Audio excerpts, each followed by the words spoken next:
They say architecture is about creating spaces that tell stories. Well, I never thought my personal life would become the most dramatic blueprint I'd ever design. My name is David Mitchell. At 35, I'm a leading architect at Strathmore and Associates, one of Boston's most prestigious architectural firms. I've designed everything from sleek corporate headquarters to award-winning residential complexes. Structure, precision, transparency. These aren't just principles I apply to my work, they're how I've always approached life. Then Emily Morgan walked into my world and redefined everything. I met Emily at a charity gala 2 years ago. She was 32, a junior lawyer at Caldwell and Pierce, ambitious and captivating. Her laugh could fill a room, and her mind was as sharp as the tailored suit she wore to court. Within minutes of meeting her, I found myself sketching her profile on a cocktail napkin. The perfect curve of her smile, the determined set of her jaw. I still have that napkin tucked away in my desk drawer. A blueprint of the moment my life changed. For the first year and a half, we existed in separate spaces. Her downtown apartment, my converted warehouse loft in the Arts District.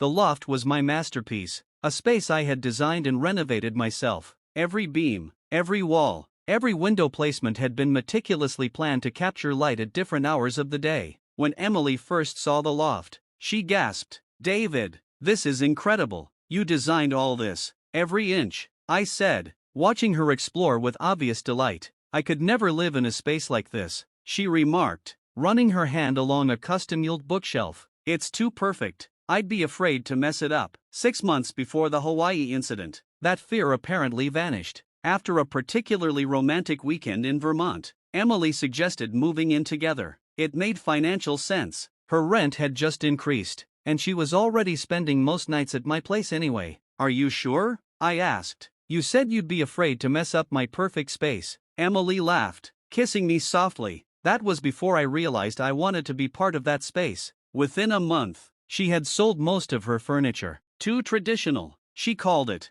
and moved into my loft. I cleared half my closet, rearranged my home office to make room for her law books, and watched as she placed small touches of herself throughout my carefully designed space. That was before last Friday evening changed everything. I was at my drafting table reviewing plans for a new sustainable office complex when Emily burst through the door. Her energy always preceded her, like a gust of wind that rearranged papers and thoughts alike. "David, you won't believe what happened today." She dropped her designer bag on our leather sofa and headed straight for the wine rack. I noticed she picked the expensive Cabernet we'd been saving for a special occasion. "Must be good news," I said, carefully rolling up my blueprints. Emily had this habit of gesturing wildly when excited, and I'd learned to protect my work. "The best," she said, pouring generously into a glass. "I'm going to Hawaii next week." I looked up, setting my pencil down. "Hawaii? What for?" "Ilal Conference in Maui. 5 days at the Royal Lena Resort." She took a long sip of wine, her lipstick leaving a perfect imprint on the glass. "All expenses paid by the firm." "That's sudden.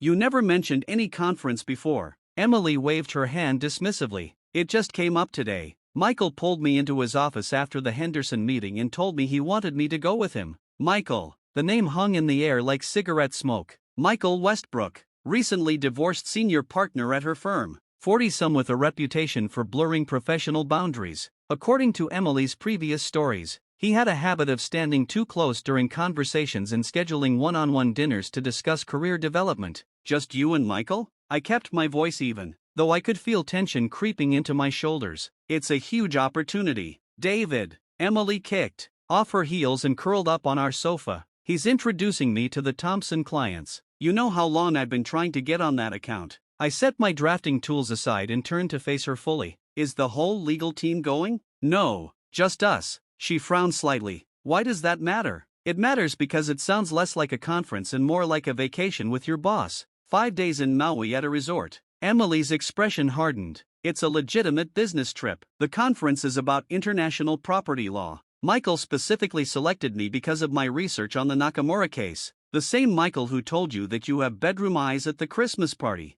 I couldn't keep the edge from my voice. "God, David, that was months ago." "And he was drunk. He apologized the next day." She stood up and began pacing, something she did when preparing arguments in her head. "This is about my career. Do you have any idea how important this connection could be? I understand career opportunities. What I don't understand is why you're only telling me now about a trip that happens next week." Or why it has to be just you and a man who's made it clear he's interested in more than your legal expertise. Emily stopped pacing and placed her wine glass down with a sharp clink. Are you seriously doing this right now? I came home excited to share good news and you're turning it into some kind of interrogation. I'm just asking reasonable questions, I said, standing up as well. The situation doesn't add up. What doesn't add up is your reaction. I thought you'd be happy for me. Happy about you spending 5 days in paradise with a guy who's been trying to get in your pants since you joined the firm. Emily's eyes flashed. That's completely unprofessional and unfair. Michael is my mentor. Mentors don't need tropical getaways to offer career advice. It's a conference with workshops and networking. And then show me the conference schedule. I interrupted. Show me the event website, the registration confirmation,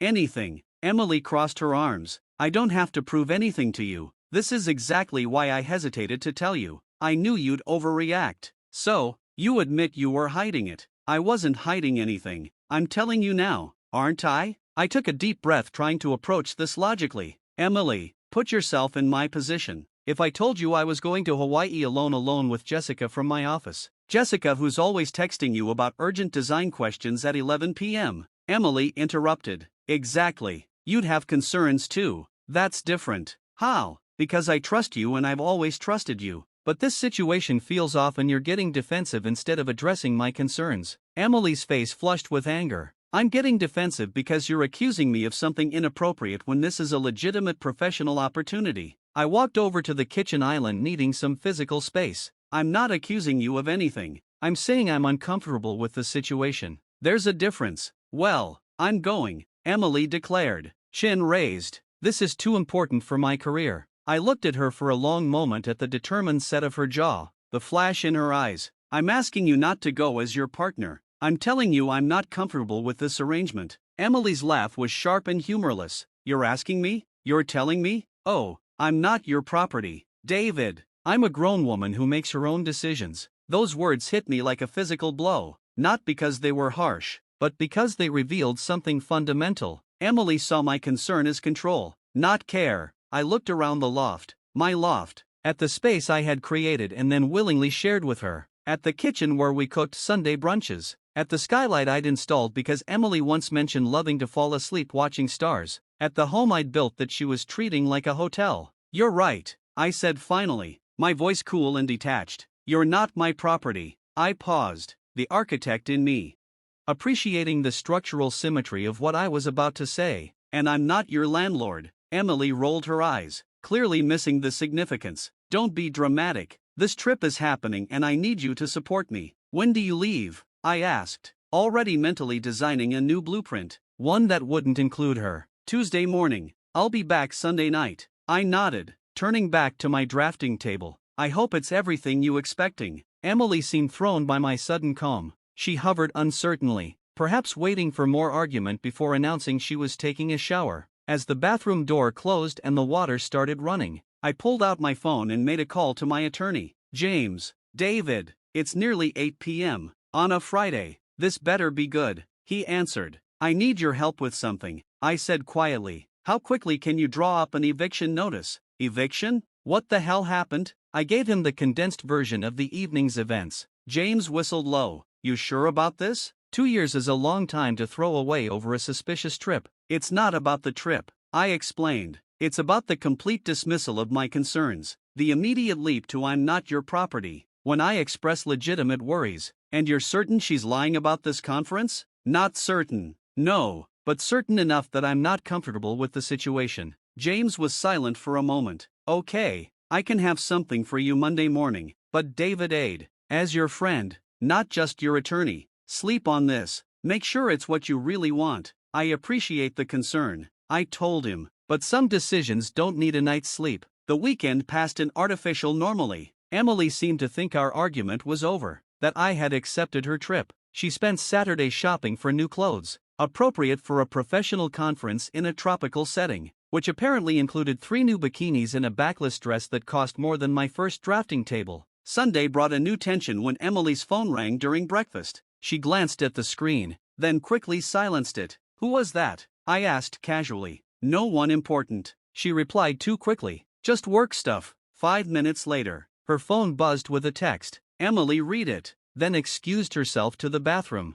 I didn't check her phone, I wasn't that person, but I noticed Michael's name on the notification when it lit up again moments later. That evening, Emily packed while I pretended to work on designs. I watched from the corner of my eye as she slipped a small bag of new lingerie into her suitcase, items I'd never seen before. Need any help? I asked, testing her. No, she said sharply, then softened to her tone. I mean, no thank you, I've got it under control. I smiled, helped her finish packing, and even drove her to the airport on Tuesday morning. I kissed her goodbye and told her to have a productive conference. If she noticed the coldness behind my eyes, she didn't show it. As soon as her plane took off, I went to work. I contacted my attorney, James, who quickly prepared the eviction papers. Since Emily had never signed a lease agreement and contributed nothing to the mortgage, her legal claim to residence was minimal. The document gave her 30 days to vacate, more than generous under state law. By Thursday morning, I had a plan in place. The movers would arrive at 10 o'clock to pack Emily's things.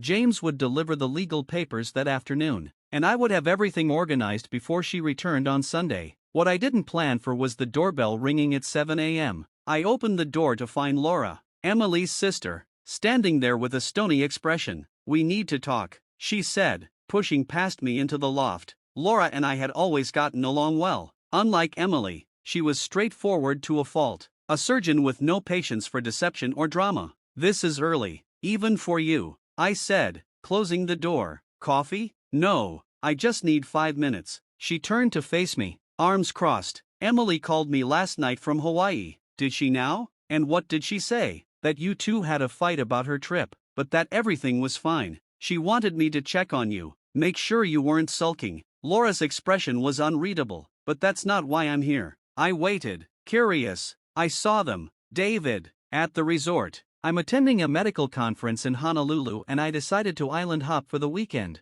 Thought I'd surprise my sister at her legal conference." She made air quotes around the words. Imagine my surprise when I found her and Michael at a couple's massage. I felt a strange sense of vindication mixed with genuine sympathy for Laura, who looked both angry and hurt. "Did she see you?" I asked. "No, I left before they noticed me. Then I changed my flight to come back early." Laura shook her head. "She's been lying to me, too. Said she got the Thompson account because of her work on the Nakamura case. But yesterday, I ran into Bill Thompson at my hospital fundraiser, and he had no idea who Emily was." "I'm sorry," I said, meaning it. "Laura, don't be. Emily has been like this since we were kids, always taking shortcuts, always manipulating situations to get what she wants." She looked around the loft. "So, what are you going to do?" "She's moving out. I've already arranged everything." Bang. Laura nodded unsurprised. "Good, you deserve better." She reached into her bag and pulled out a small flash drive. "This has photos I took at the resort in case she tries to deny everything." She placed it on the counter. "I love my sister, but I hate what she does to people who care about her." After Laura left, I sat with the flash drive for a long time, turning it over in my hands. I didn't need more evidence. I didn't need more pain, but I pocketed it anyway. Another brick in the wall of certainty I was building around my decision. By Thursday afternoon, the movers had finished. Emily's possessions were neatly boxed in the guest room. I spent the evening preparing a folder with apartment listings in her price range and the contact information for a good realtor I knew. The eviction notice was prominently displayed on the kitchen counter alongside a brief, courteous letter explaining that our living arrangement and relationship had reached its natural conclusion. Then I did something I hadn't planned. I called Emily's friend, Amanda. "David, is everything okay?" Amanda answered surprised. "We weren't close." She was firmly Emily's friend, not a mutual one. "Everything's fine," I assured her. "I just had a quick question about this conference Emily's attending." "Conference? Oh." Amanda sounded genuinely confused. "What conference?" "Why, so I am." I felt a cold certainty settle in my stomach. "The legal conference in Maui, the one she left for on Tuesday." There was a pause. "David, Michael announced last week that he and Emily would be taking vacation days after closing the Henderson case." "There's no conference that I know of." "I see," I said, my voice steady despite the anger building inside me. "Did he happen to mention where they were going?" "He didn't," but Amanda hesitated. "Look, there have been rumors about them for months. I didn't want to get involved, but if Emily told you she was at a conference, how long have the rumors been going on exactly?" I pressed. Amanda sighed. "Since the Christmas party at least." maybe before. I'm sorry, David. I thought you might have known, or at least suspected. I suspected something was off, but I didn't know it had been going on that long. If it helps, I don't think it was serious for her. Just something that happened when they worked late. Office politics. You know, Emily always talked about you as her future. That doesn't help, actually, but I appreciate your honesty. What are you going to do? Jamanda asked. I already did it. She'll be looking for a new place to live when she gets back. Oh, David, that's well. I can't say I blame you. Amanda paused. Do you want me to talk to her? Try to make her understand. No, but thank you. This is between Emily and me now. After hanging up with Amanda, I made one more call to the Royal Lena Resort in Maui. A friendly receptionist confirmed that they weren't hosting any legal conferences this week, but they did have a Michael Westbrook registered as a guest in a beachfront suite. And is there a second guest registered in that suite? I asked, my voice neutral. Yes, sir, sure, there is. The receptionist confirmed. Would you like me to connect you to their room? No, thank you, that won't be necessary. Throughout this process, Emily texted occasionally. Beach selfies carefully angled to not show if anyone was beside her. Complaints about boring presentations without any specific details about content. And one drunken late-night message about missing me sent at 1 a.m. Hawaii time when all legitimate conference events would have concluded hours earlier. Wednesday, she called. The conference is amazing, but I miss you, she said, her voice slightly slurred. I could hear waves and music in the background. Sounds like you're at a beach party, not a conference, I remarked. Oh, it's just the welcome Redican, she said quickly. Right on the beach. Very classy. All the law firms are here. What's the topic of your panel tomorrow? I asked. International property rights in developing nations, she stammered. Super boring stuff, but important for the Thompson account. Sounds fascinating. I'd love to read the conference materials when you get back. They're all digital this year, she said. Environmental concerns and all that. Of course. Well, enjoy your presentation. I responded politely but briefly to her texts. After that, I asked no questions about Michael or the conference. I volunteered no information about what was happening at home. The architect in me knew that sometimes you need to demolish before you can rebuild. On Friday night, I received an unexpected visitor. The doorbell rang around 9 p.m., and when I opened it, Jessica from my office stood there holding a stack of blueprints. I know it's late, she said apologetically, but you mentioned wanting to see the Hamilton project revisions before Monday, and I finally finished them. I invited her in, grateful for the distraction. Jessica had been a colleague for 3 years, brilliant at structural engineering,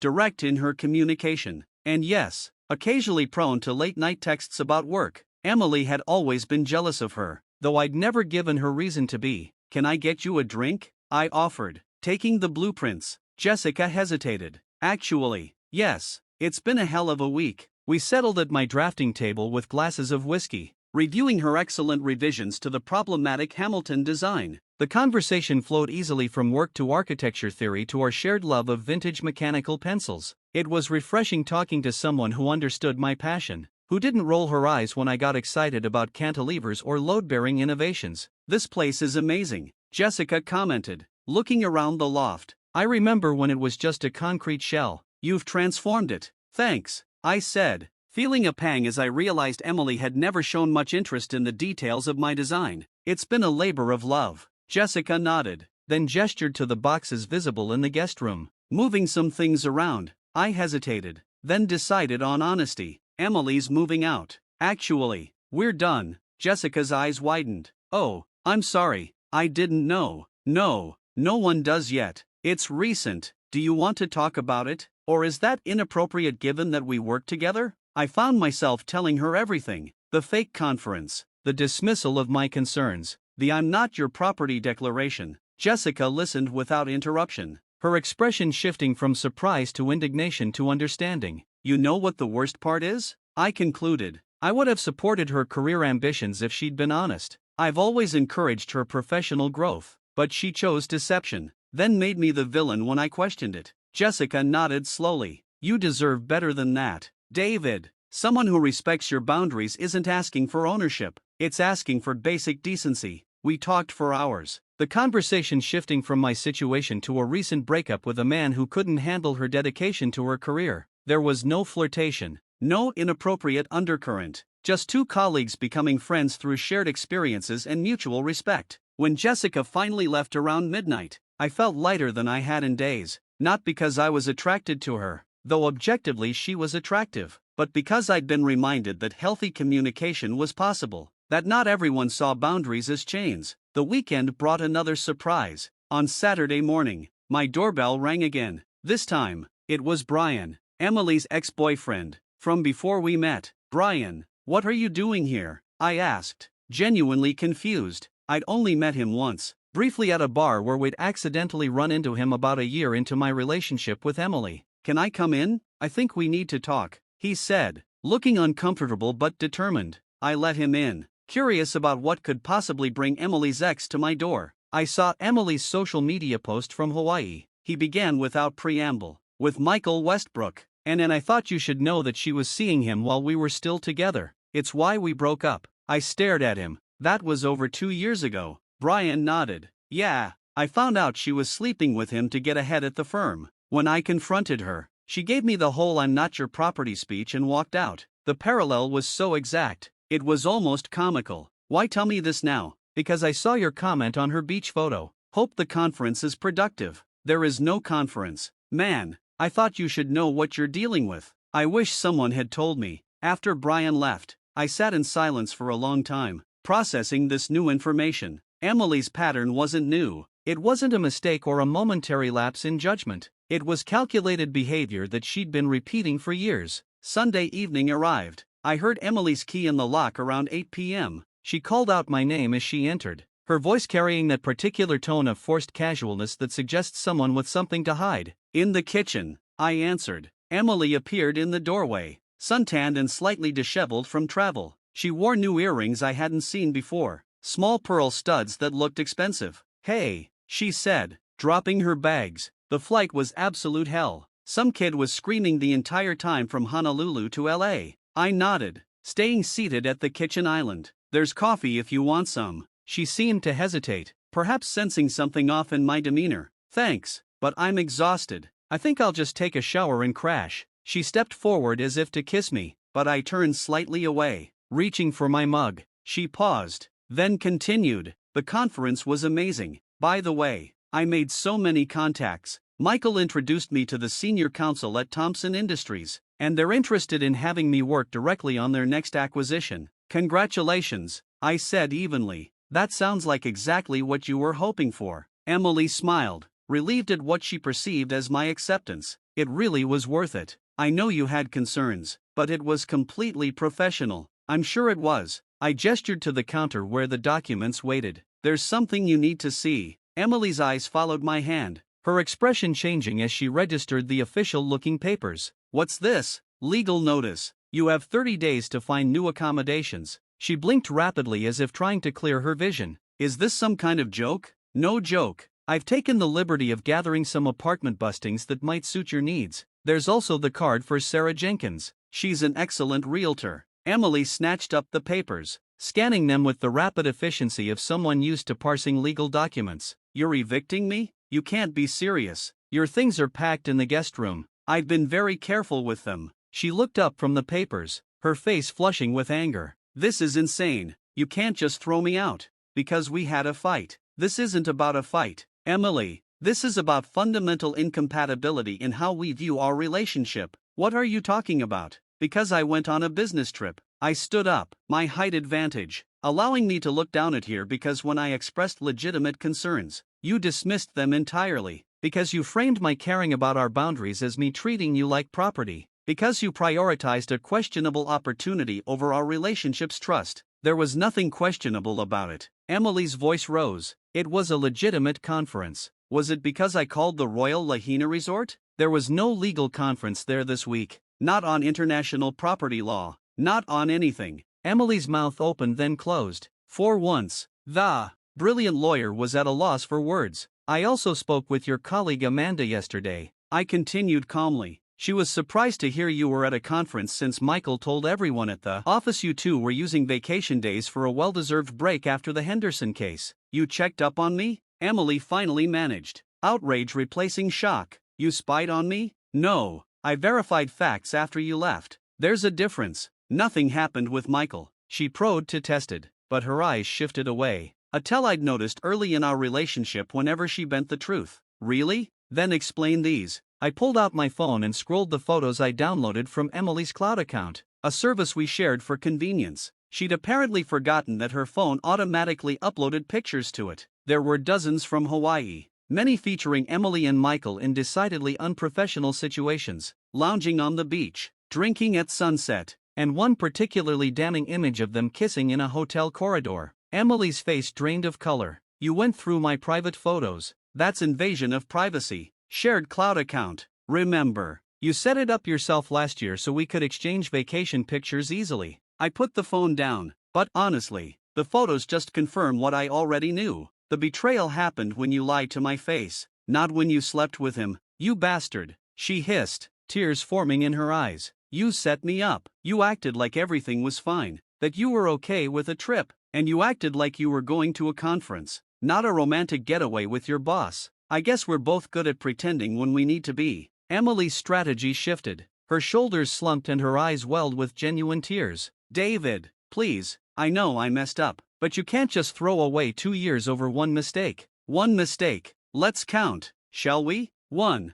Lying about the conference. 2. Gaslighting me when I express concerns. 3. Using the I'm not your property line to deflect legitimate questions. 4. Continuing the lie with fake conference updates. 5. Coming home and lying again right to my face, even when the trip was over. I ticked off each point on my fingers. That's 5 mistakes minimum, and they all point to the same conclusion. You don't respect me or our relationship. I do respect you. I love you. She moved toward me, reaching for my hand. David, people make mistakes. Relationships hit rough patches. We can work through this. Oh, and I forgot number 6. I added. The diamond bracelet Michael bought you 2 months ago. The one you hid in the back of the closet. Emily froze. How did you the movers found it while packing your things? Nice piece. Not really your style, though. A bit flashy for court, don't you think? It wasn't like that, she stammered. It was a bonus for the Henderson case. A professional gift, right? And I suppose the lingerie you bought for this trip, the stuff you've never worn for me, was also professional attire. Emily's face contorted with anger. You went through my things? What gives you the right? I didn't go through anything. I watched you pack it just like I've watched you lie for months now. Brian filled me in on the rest. Brian? The color drained from her face. You talked to Brian. He came by yesterday. Seems you have a pattern. Emily, same affair, same excuses, same I'm not your property speech when caught. Brian is a liar. He was controlling and jealous. Was he? Or was he just asking reasonable questions like I did? Emily stepped back, visibly calculating her next move. So that's it. 2 years together and you're just done. No chance to make amends. No couples the rape. Some betrayals can't be undone. Emily, trust is like a structural beam in a building once it's compromised. The entire structure is unsafe. Stop with the architectural metaphors, she shouted, slamming her hand on the counter. This is our life, not one of your precious buildings. You're right, buildings are honest. They don't pretend to be something they're not. Emily stared at me, her expression morphing from anger to calculation. I could almost see the lawyer in her forming strategies, testing arguments. You know, I could fight this eviction, she said finally. I could claim tenant rights. I could drag this out for months. You could try, but as your lawyer would tell you, without a lease agreement or proof of rent payments, you'd lose, and dragging it out would only mean more billable hours for James. Emily tried another tack. What about all I've contributed to this place? The furniture we bought together, the art, the renovations I helped plan. I've documented everything. Anything you purchased personally or we bought jointly is yours to take. The list is in the folder with the apartment listings. And what will you tell our friends? Your parents. They love me. The truth that you chose a career opportunity with your boss over honesty in our relationship. Emily's eyes narrowed. That's character assassination. I could sue you for defamation. I actually laughed at that. Truth is an absolute defense against defamation, as you well know. And I have the photos and the testimony from Amanda to back it up. Emily switched tactics again, moving closer to me, her voice softening. David, please, I made a terrible mistake. I got caught up in the attention, the possibility of advancement. Michael means nothing to me. It was just a stupid impulsive decision. She reached for my face, her fingers brushing my cheek. Don't throw away everything we've built. I love you. Only you. For a brief moment, I felt the pull of our history, the comfort of the familiar. Emily sensed my hesitation and pressed her advantage, leaning in to kiss me. Her lips met mine, and I allowed it for a second before gently disengaging. Nice try, I said quietly, but it's too late. Emily stepped back, frustration evident in every line of her body. What do you want from me, David? An apology? Fine. I'm sorry. Public humiliation? You want me to tell everyone what I did? I will. Just tell me what it would take to fix this. It's not about what I want anymore. It's about what I won't accept. And I won't accept a relationship where honesty is optional and trust is expendable. Emily spent the next hour cycling through anger, bargaining, and tears. She threatened legal action. She promised to change. She accused me of planning this all along. She reminded me of all we'd shared. Through it all, I remained calm, speaking little, letting her emotional storm exhaust itself against the immovable structure of my decision. Eventually, she grabbed her purse and the folder of apartment listings. I'm staying at Amanda's tonight. This isn't over. Take whatever you need for the next few days, I suggested. Your boxes will be here when you are ready to move them. She stopped at the door, turning back with red-rimmed eyes. You're going to regret this, David. No one will ever love you the way I do. I nodded acknowledgement but offered no response. As an architect, I knew that sometimes the most eloquent statement is empty space. After she left, I poured myself another coffee and walked to the large windows overlooking the city. The law felt different already. Larger, emptier, but somehow more honest. The next morning, I woke to a barrage of texts from Emily alternating between apologies and accusations. I responded only to the practical questions about when she could access her belongings. Around noon, my phone rang with a number I didn't recognize. Is this David Mitchell? A male voice asked when I answered. Speaking. This is Michael Westbrook. I think we need to talk. About what exactly? I asked, already knowing the answer. Emily is devastated. She told me what happened. Michael said, his voice carrying that practiced authority lawyers use to intimidate. Don't you think you're overreacting? Overreacting would have been changing the locks while she was gone. Overreacting would have been throwing her things on the street. I gave her 30 days notice, which is more than generous given the circumstances. Look, what happened in Hawaii? Stop. I cut him off. I don't need or want details.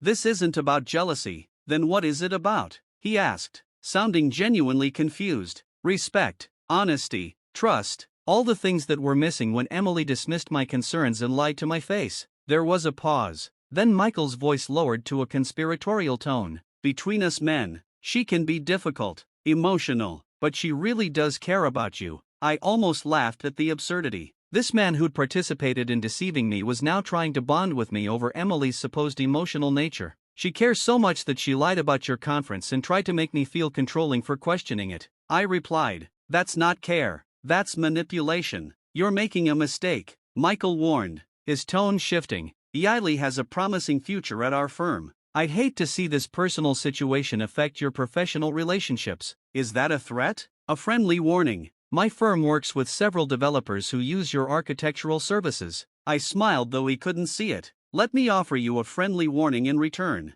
Strathmore Associates has an exclusive contract with Blackage Development, your firm's biggest client. I've been golfing with Thomas Blackage monthly, 4 years, and Thomas is very traditional about certain things, like married senior partners taking junior associates to Hawaii under false pretenses. The silence that followed was deeply satisfying. This conversation never happened. Michael finally said, agreed, goodbye, Michael. The most dramatic confrontation came when Emily appeared at a charity gala where I was representing my firm. She'd clearly been drinking, her eyes glossy and movements unsteady as she approached me in the middle of a conversation with potential clients. So, this is where you've been hiding? She said loudly, causing several heads to turn in our direction. Emily, this isn't the place, I said quietly, excusing myself from my group. I guided her toward a quieter corner, aware of the curious stares following us. When is the place, David? You won't answer my calls. You've blocked me everywhere. Her voice carried across the room despite my attempts to keep our conversation private. We've said everything that needs to be said,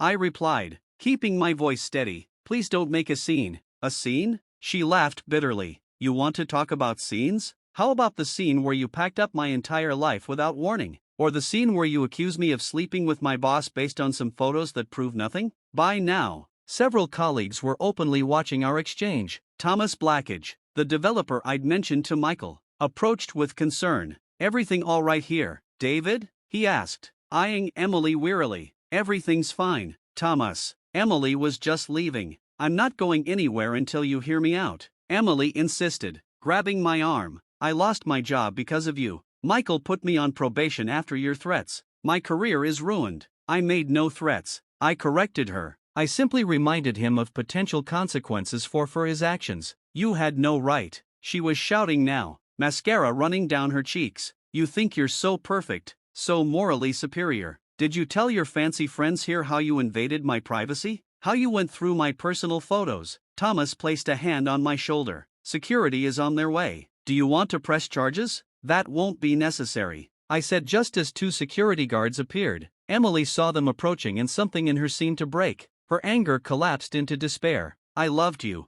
David. I really did. I made a mistake, but I loved you." For the first time, I believed her. Not about the mistake part, but about the love. It was a broken, selfish kind of love, but love nonetheless. "I know," I said simply, "but sometimes love isn't enough." As security escorted her out, I could feel the weight of dozens of stares. Thomas shook his head. "That's going to be the talk of the industry for weeks." "I'm sorry about that," I said, embarrassed by the spectacle. "Don't be," he replied. "We've all been there." "Well, not exactly there, but you know what I mean." He studied me for a moment. "You handled that with remarkable composure. Most men would have lost their cool." "Losing my cool wouldn't solve anything," I said. "It never does." Thomas nodded approvingly. "That's the kind of level-headedness I want in the architect designing my next building." Emily's final attack came a week later at my office. I was in a meeting with potential clients when my assistant interrupted. "I'm sorry, Mr.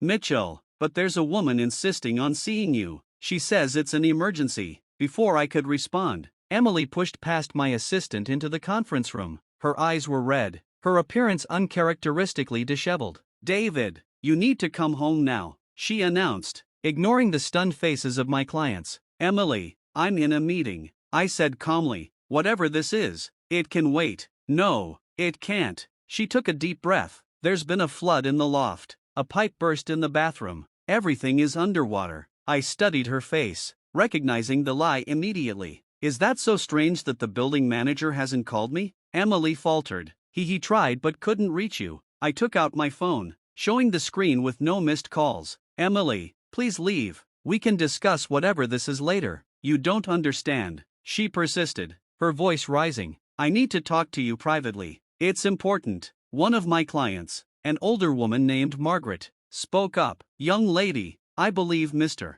Mitchell has asked you to leave." Emily turned on her. "This doesn't concern you, Emily," I said firmly. "Standing now, leave now or I'll have security escort you out." "You can't do this to me," she shouted, tears streaming down her face. "After everything we've been through, after everything I gave up for you." "What exactly did you give up?" I asked quietly. "Your apartment that you were already planning to leave because of the rent increase. Your furniture that you were tired of. Please tell me what enormous sacrifices you made." Emily looked around the room, suddenly aware of the audience watching her breakdown. Her shoulders slumped in defeat. "I'm sorry," she whispered, barely audible. I don't know how to fix this." "There's nothing to fix," I replied gently. "It's over. Emily, please accept that and move on." She nodded, turned, and left without another word. The room was silent for a long moment after her departure. "Well," Margaret finally said, "I think we've just witnessed quite the drama. Is this the kind of excitement we can expect if we hire your firm, Mr. Mitchell?" The tension broke as everyone laughed. I apologize for the interruption. And surprisingly, the meeting proceeded successfully. Later, Margaret pulled me aside. "My ex-husband was a cheater," she said bluntly. "I recognize the behaviors. You made the right call and you handled it with dignity. That tells me all I need to know about your character." A week later, Emily arranged to move her things. She sent a rented truck and two friends rather than coming herself. I made myself scarce during the process, leaving detailed instructions with the building manager. When I returned home that evening, her keys were on the kitchen counter alongside a note. "You'll realize what you threw away someday." I placed the note in the recycling bin and her keys in a drawer. Then I opened a beer, sat at my drafting table, and began sketching preliminary plans for renovating the loft. The guest room would make an excellent home gym. The closet Emily had used could be converted into additional storage for my architecture books and materials. The bathroom needed updating anyway. 3 months after Emily moved out, I had an unexpected visitor. It was a rainy Thursday evening, and I was working late on the Community Arts Center design when my doorbell rang. Opening the door, I found Emily standing there soaked from the downpour, makeup running down her face. "I need to talk to you," she said, her voice trembling. "Please." Against my better judgment, I let her in, offering a towel for her dripping hair. "Make it quick," I said. "I have a deadline tomorrow." Emily looked around the loft, noting the changes I'd made since she left. New furniture, rearranged spaces, the guest room now converted to a home office. Her eyes lingered on a woman's jacket hanging by the door. "Jessica's." "You're seeing someone," she stated flatly. "That's not why you're here." She took a deep breath. "No, I came to give you this." She handed me an envelope. Inside was a check for a substantial amount. "It's for the time I lived here. Rent, utilities, everything." I looked at her confused. "Why now?" "Because you were right," she said quietly, "about everything. Michael was using me. The moment I stopped being useful, he discarded me." Her laugh was bitter. "Sound familiar?" "I didn't discard you, Emily. I enforced boundaries you refused to respect." She nodded, tears forming. "I know that now. Therapy is illuminating." She glanced around again. "Is it serious with whoever owns that jacket?" "Yes." "Is she good to you?" "She respects me and I respect her." Emily nodded again, wiping her eyes. "I'm glad. I mean that." She moved toward the door, then paused. "I really did love you, David, just not in the right way." "I know," I replied. "I hope you find what you're looking for, Emily." After she left, I looked at the check for a long moment before tearing it in half. Some debts couldn't be paid with money, and some lessons were worth the price.